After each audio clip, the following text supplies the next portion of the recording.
Greg Lawnard here, ESPN Chattanooga 95.3. We're getting to know some of our local athletes here in our local teams, hanging out with Honor Huff. He is a sophomore guard transfer from VMI. Unfortunately, we didn't see you last year. Yep. You had to sit out, unfortunately. So tell me a little bit about transferring from VMI. Obviously, Dan Earl was your coach your freshman year at VMI. He comes here, you follow him. How big of an influence was him coming here to you coming here? It was the biggest influence, honestly. I mean, as soon as I entered the portal, my dad told me, "You're going. Like, I want you to go to Chattanooga." You know, my dad's big on loyalty. You know, Coach Earl recruited me since I was a junior in high school. So, kind of that, you know, the love and loyalty showed for me since I was in high school. It was kind of like I got to return the favor. You know, obviously, it's the same conference. That conference I felt comfortable in the Southern Conference. I feel like a conference I can kind of sort of dominate in the years to come. So, I just feel like it was a perfect move for me. And obviously, him being at the helm is just the biggest part of it, honestly. Just he knows my game better than anybody else. No matter what coach called me in the portal, I know what he says is actually going to happen. He's actually shown it. So it was the best decision for me, honestly. Nice. And you grew up in Brooklyn. We're going to talk about that in a minute. So, I mean, that's quite a ways for him to travel up there to go see you from VMI to Brooklyn. So they could tell he really wanted you. So I appreciate that, you know, honoring that for sure. Now, how have you liked Chattanooga so far? I love Chattanooga. I go home to New York, people ask me how you love it. I tell them I love it out there. It's definitely like, obviously you always want to be home, but you know, I feel like this is a home away from home.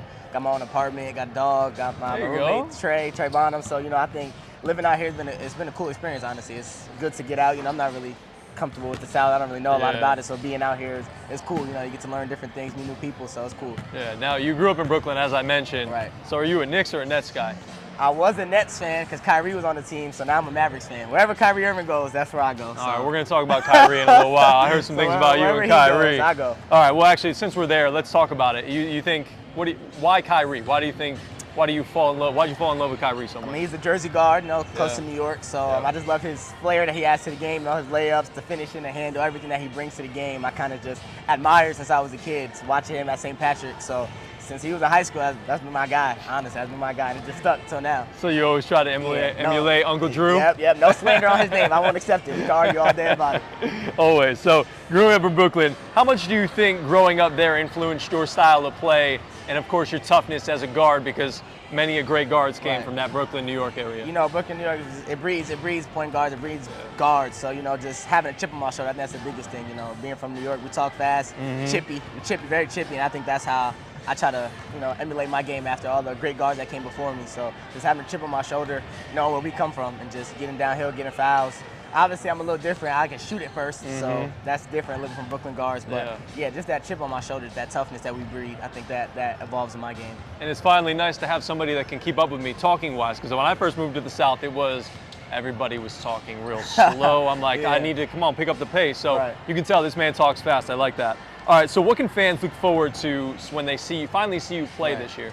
I mean, they got a glimpse of it when we played at Chat, obviously, but now it's good that they get to see. I'm happy they get to see it with me. From the other side, they can root for you now.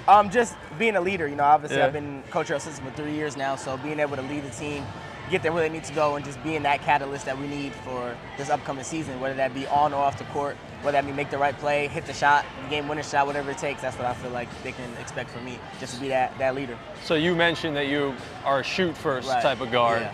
Where did that come from? How did that develop? You know, have you always been a shoot-first type of guard, or did you have to kind of grow into that?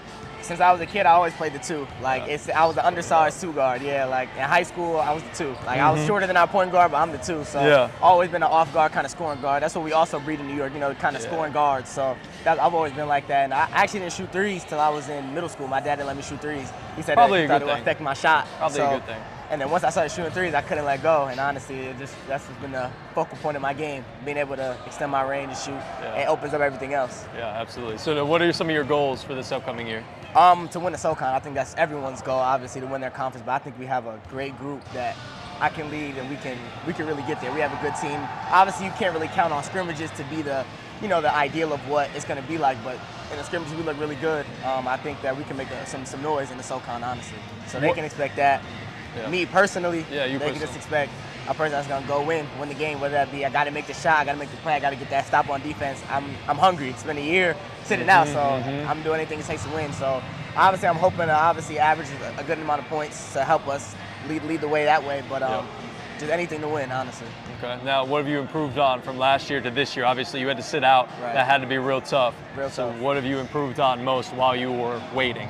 I gained 14 pounds, which is obviously big. So just being able to put some size on. As long as it's the right pound. You don't want to grow it here. No. So being able to just add that weight on, that strength was big. Being able to guard now, bigger guys that try to post up or whatever, being able to guard.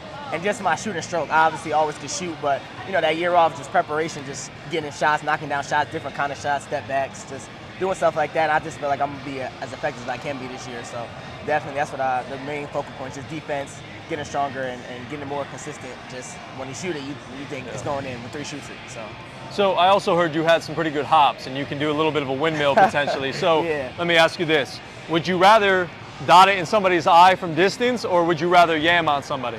I'd rather yam on somebody, because I feel like people come to expect me to shoot in someone's face. So if I go out there and go dunk on somebody, it might make SportsCenter. All right, yeah, that's right. Speaking of SportsCenter and ESPN, I also heard you want to be like Stephen A. Smith when you get older. I hear the talking fast, and do you like to yell at people as well? I like to, especially when it comes to Kyrie Irving. I'm gonna get my point. Of course, that's your thing. That's been my goal since I was a kid. I never really wanted to go to the NBA or anything. I just wanted to get to college for free and start to build that career path for myself. So I'm trying to get internships, talking to people like yourself, trying to get myself started to be on ESPN. That's what I want to do, really just talk about the game. I want to be around the game. I just don't want to make it my career. So I got that's you. my goal. All right, well, hey, look, we're probably going to have him on the Word with G at some point. We'll debate some stuff and have some fun with that. All right, my last one for you is, if you were talking to some kids right now, what would be your advice that you would give to them? I would just tell them, just work, honestly. Put your head down and work no matter what you want to do. You want to be the president, you want to be a pilot, you want to be in the NBA, just put your head down and work. Nothing comes out of just wanting it to happen. I heard something yesterday on Instagram that said, I know people who get in the gym every day and still didn't make it. So if you're not getting in the gym, if you're not working on your craft, what's gonna come of that? So just put your head down and work, honestly, and do what you want to do with your life. Never let anybody tell you what you can and can't do. Amen. Amen to that. Hunter Huff, our guest here on getting to know our local teams here on ESPN 95.3. I'm Greg Larnard, man. Great to get to know you. Thank you for having me. I appreciate it.